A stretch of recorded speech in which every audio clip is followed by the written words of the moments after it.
It all seems to have started by reports that Christopher Kinahan, who's literally the daddy of the group here, the kingpin here, was quite active on social media platforms and loved to give an old Google review. Yeah, that's true. The initial investigation we did was on Christy Kinahan's Google review profile, where he was posting under this alias Christopher Vincent, which is his real first and middle name.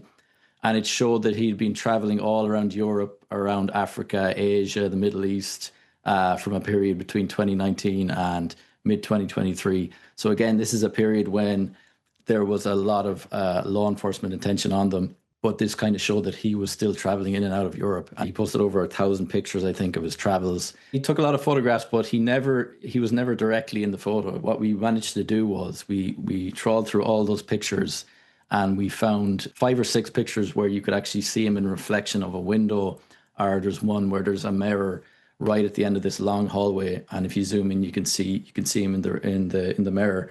So I think he was being careful to not put himself in the pictures. But when you're posting that amount of photos, you're gonna slip up and you're gonna catch yourself in a reflection.